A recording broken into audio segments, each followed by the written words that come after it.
Gracias, presidente. Creo que es bueno poder tener un debate como el que estamos teniendo hoy aquí sobre los cuidados paliativos, su relación con la eutanasia y los conceptos legales y morales que operan en este tema.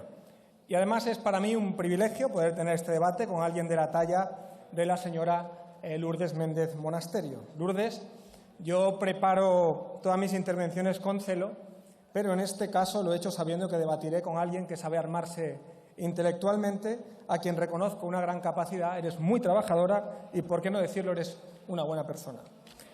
Hoy hemos pedido el turno en contra de la idea principal que sostiene el concepto de los cuidados paliativos que tiene Vox, que son presentados como una alternativa a la eutanasia.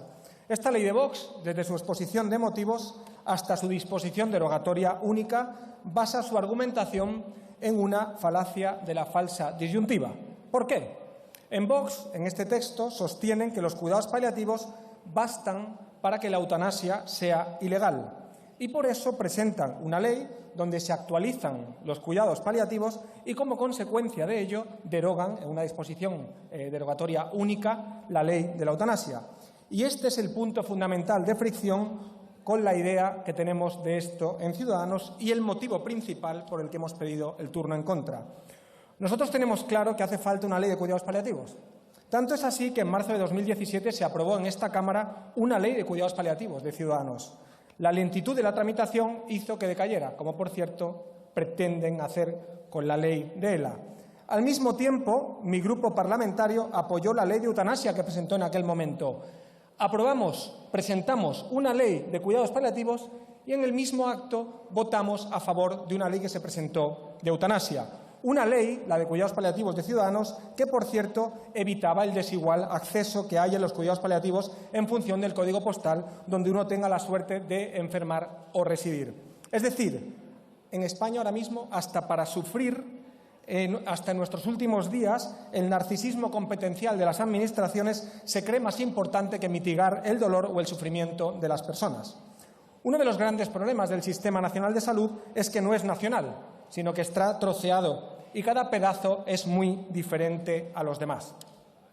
No puede ser que el reparto competencial en España sea un fin en sí mismo. No puede ser que sufras menos si te financia el cupo vasco que si no.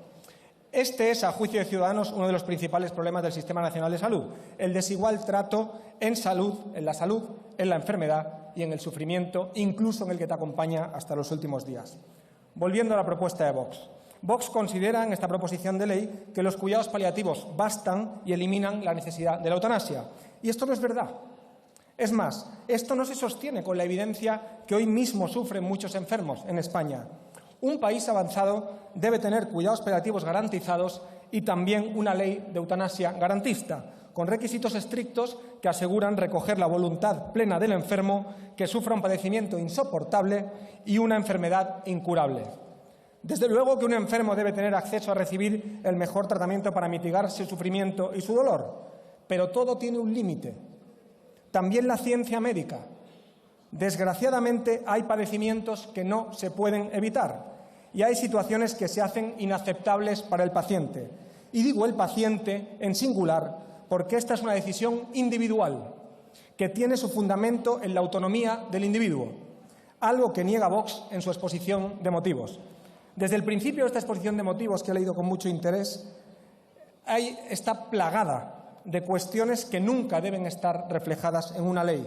Leo el comienzo de su exposición de motivos. Abro comillas.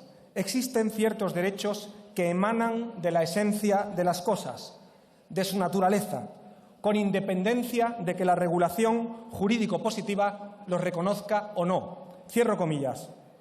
Sus creencias y su moral están invadiendo la ley.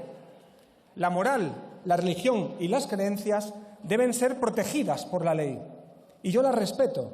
Ustedes pueden vivir acorde a esa moral, a esa religión o a esas creencias, pero no las pueden hacer ley, porque es imponer esa moral, esa religión y esas creencias a los demás. Y este es el quid de la cuestión. Y dicen ustedes en su exposición de motivos: el principal derecho es el derecho a la vida. Y yo les digo, la vida es un derecho, no es un deber. No se puede obligar a vivir a quien no quiere sufrir más, a quien comienza cada día sabiendo que será peor que el anterior, sin esperanza, sin cura y con una sola salida futura segura, la muerte y el escarnio que supone a veces el camino a la misma. Dicen que los derechos emanan de la naturaleza de las cosas en su exposición de motivos. Les pregunto, ¿cómo se detecta un derecho en la naturaleza? ¿Con quién hablan? Esto es una creencia animista casi. Un término repetido en su exposición de motivos de forma constante es la palabra espiritual. Lo espiritual, para quien cree en ello, pertenece a su esfera íntima. Quien quiera vivir acorde a lo espiritual tiene derecho a ello, pero no tiene derecho a imponer su espiritualidad a otros, porque la ley debe basarse en la evidencia y en lo que sabemos, y la espiritual no se basa ni en la evidencia ni en lo que sabemos. El sufrimiento, el dolor, el agotamiento, la angustia, la inmovilidad, el ver sufrir a tu familia y a tus amigos, estos son hechos. Lo espiritual y lo religioso no son hechos. Nosotros hemos echado de menos en esta Cámara, en defensa de la laicidad del Estado, el respeto. Porque aquí hemos vivido el anticlericalismo y la ridiculización de la religión, de manera permanente a la hora de acometer estos temas. Nosotros, desde el respeto a las creencias y los sentimientos religiosos, sabemos que estos deben ser protegidos y respetados, pero nunca incorporados a la ley como un dogma absoluto, ni como un principio rector de la sociedad. Afirman en su texto que, abro comillas, legalizar la eutanasia supone iniciar un camino de desvalor de la protección de la vida humana, cierro comillas. ¿Por qué?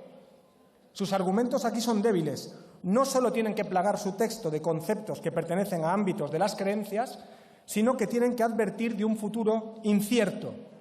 No. Lo mismo se dijo cuando se aprobó el divorcio, que era el fin de la familia. Lo mismo cuando se aprobó el matrimonio entre personas del mismo sexo, que esto iba a ser Sodoma y Gomorra. La profecía de la ley que vendrá después de la ley no es un argumento. Estamos debatiendo la ley presente. Afirman en su texto que con la ley de la eutanasia se ha optado por la generalización de la cultura de la muerte y que contribuye a instalar en la opinión pública la falacia del carácter disponible de la vida humana. Esto es literal de su texto. 1. Les pregunto, ¿qué es la cultura de la muerte? Porque me recuerda a la cultura de la violación de la señora Montero. Un sintagma vacío, hueco, una simplificación orientada al titular que busca asustar por la fuerza del mensaje, aunque éste esté vacío. No aporta nada. Díganme, ¿qué es la cultura de la muerte? Y 2. Califican de falacia el carácter disponible de la vida humana. Les pregunto yo, ¿no es disponer de la vida humana obligar a vivirla cuando ya no quiere ser vivida con padecimientos constantes e incurables? Su problema no es el carácter disponible de la vida humana. Son ustedes quienes quieren disponer de todas las vidas, estatalizando y colectivizando la obligación de vivirlas a pesar de todo y contra todo. Otra de las cosas que establecen en su texto son 3 dimensiones del sufrimiento. Hablan del sufrimiento físico, del sufrimiento psíquico y del sufrimiento espiritual. Yo sé cuáles son los 2 primeros, el sufrimiento físico y el sufrimiento psíquico. Pero ¿se dan cuenta de que el tercero, el sufrimiento espiritual, es una cuestión de fe? ¿Qué es el sufrimiento espiritual? ¿A qué dimensión afecta si no es física y psíquica? ¿Cómo se detecta el sufrimiento espiritual? ¿Por qué lo ponen ustedes en el texto de una ley y no en un ensayo religioso, filosófico o en un documento literario? De nuevo, su creencia particular invade la ley general.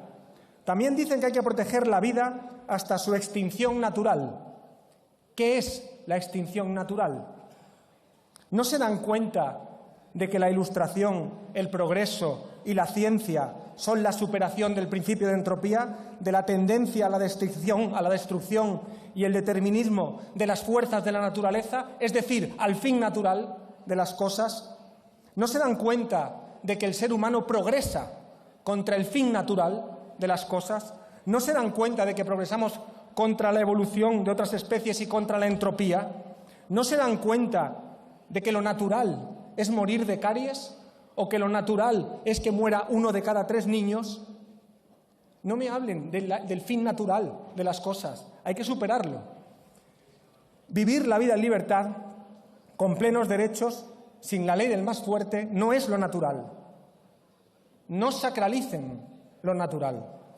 Yo sé, como dice Josep Pla, que es más fácil creer que saber, pero por lo que sabemos hoy, con la evidencia en la mano y en defensa de un Estado laico, sin la necesidad de atacar las creencias de los demás, ni cambiar la Biblia por una carta astral, como hace Podemos, afirmo: la eutanasia es un derecho que se inscribe en el contexto de una sociedad secularizada, que no cree ya que el sufrimiento innecesario tenga ningún sentido. Lean Utopía de Tomás Moro, santo de la Iglesia Católica, donde guarda un lugar expreso para la eutanasia voluntaria. En rigor, cuidados paliativos y eutanasia, por ir terminando, no se oponen, sino que son complementarios. No debe haber una eutanasia sin cuidados paliativos, ni cuidados paliativos sin la oportunidad, sin la posibilidad de la eutanasia. La dignidad es un valor socialmente reconocido, pero que se concreta individualmente.